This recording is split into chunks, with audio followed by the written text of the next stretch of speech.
ध्यान किसी क्रिया का नाम नहीं है। शरीर, वाणी एवं विचारों को निश्चल कर देना ही ध्यान है। इससे मन की हलचल शांत हो जाती है। मन की इसी शांत अवस्था को ध्यान कहते हैं। इसलिए ध्यान किया नहीं जाता, करने का भाव जहाँ भी आता है वहाँ मन उपस्थित हो जाता है और ध्यान में बाधा उत्पन्न होती है। इसलिए यह अक्रिया का मार्ग है, सब कुछ छोड़ना पड़ता है। मनुष्य क्रिया की भाषा को ही समझता है। कुछ न कुछ करते रहना ही मनुष्य का स्वभाव है। बिना किए कुछ नहीं होता, मनुष्य यही सोचता है। किंतु परमात्मा करने से प्राप्त नहीं होता। परमात्मा तो मिला हुआ है। आत्म रूप में सबके भीतर परमात्मा विद्यमान है। अगर ज़रूरत है तो सिर्फ इतनी कि अपनी सभी क्रियाओं को रोककर, मन की हलचल को रोककर अपना ध्यान जो है वो अपने भीतर लगाना है। मन की आँखों से आप अपने अंदर देख सकते हैं और बाहर की आँखों से आप संसार देख सकते हैं।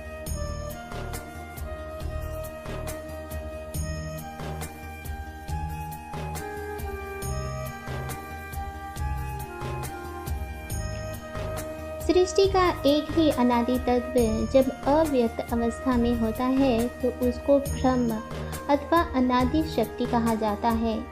यह निर्गुण एवं निराकार अवस्था में सर्वव्यापक रहता है, जिसको ना कोई नाम दिया जा सकता है और ना ही उसके स्वरूप का वर्णन किया जा सकता है। उसके विषय में कुछ भी नहीं कहा जा सकता कि वो कैसा है, कैसा दिखता है, किंतु वही सर्वशक्ति संपन्न एवं समस्त जड़ चेतनात्मक जगत का कारण है। इससे विभिन्न दूसरा कोई तत्व सृष्टि में है ही नहीं। इसलिए सृष्टि एवं सृष्टा एक ही तत्व के दो भिन्न रूप मात्र हैं।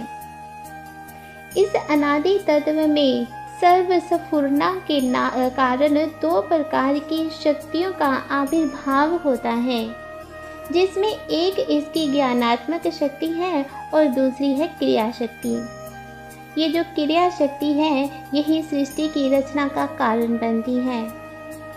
वे इसकी ज्ञानात्मक शक्ति इसको नियंत्रित एवं नियमित करके संचालन क्रिया करती है। इसी क्रिया शक्ति को प्रकृति एवं ज्ञान शक्ति को ईश्वर का नाम दिया जाता है। अभिव्यक्ति के बाद ही इसके गुणों की विभिन्नता के कारण भेद उत्पन्न होता है। सृष्टि रचना में दोनों शक्तियां सम्मिलित रूप से कार्य करती हैं, जिसको अलग नहीं किया जा सकता। अकेली शक्ति सृष्टि की रचना नहीं कर सकती।